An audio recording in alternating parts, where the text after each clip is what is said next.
Welcome to the 15-Minute Financial Feast podcast, bringing you 15-minute segments to help you retire with purpose on time. We're serving up food for thought and bread for the head. Are you hungry to learn? Here are your hosts, Mark Triplett and Troy Westendorf.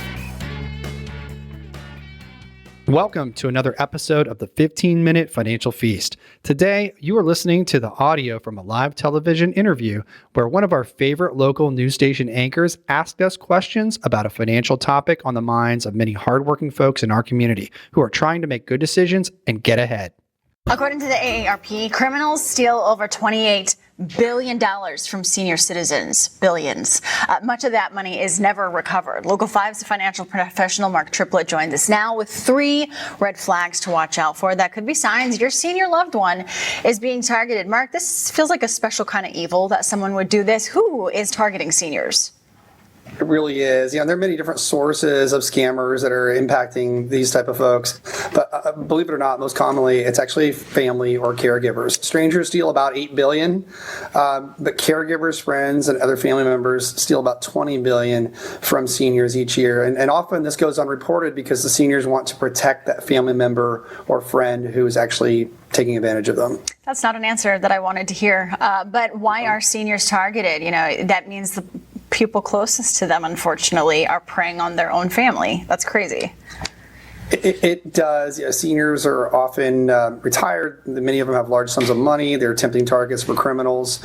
Many of them are living alone. And they're very trusting of others, and which is unfortunate because it makes it very difficult for them to maintain their lifestyle. Many of them that are retired are living on a fixed income, and when those resources are gone and unrecoverable, that could really impact their ability to maintain their lifestyle. So let's talk solutions. What's being done on a national level to protect seniors? What can we do about it?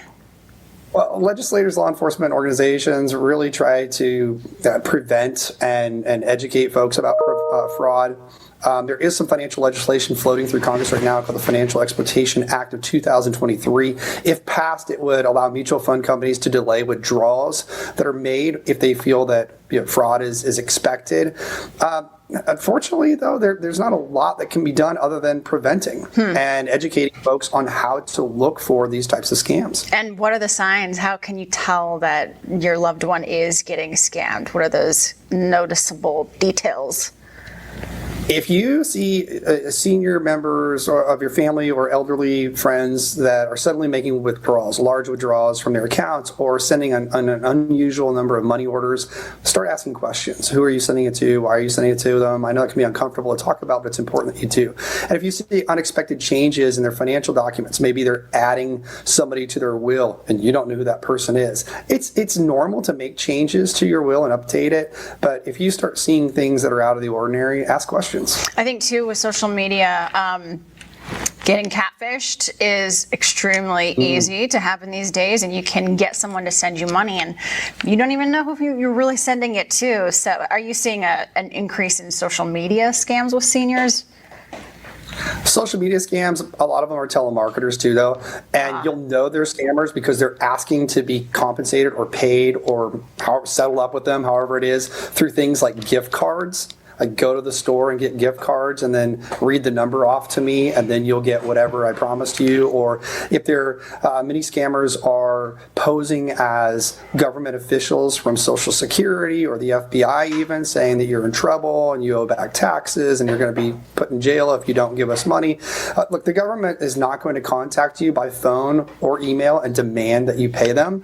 And if they start asking or somebody starts asking for payment methods like gift cards or debit cards or things that are untraceable, that's a big red flag. Mark, thank you so much. This is good advice to better protect our loved ones. We appreciate your time, as always. Thank you for having me. You've been listening to the 15-Minute Financial Feast podcast. Remember, every dollar has a purpose and every dollar has a timeline. If you have questions about today's topic, schedule a call with a team member. Visit www.mypt5.com.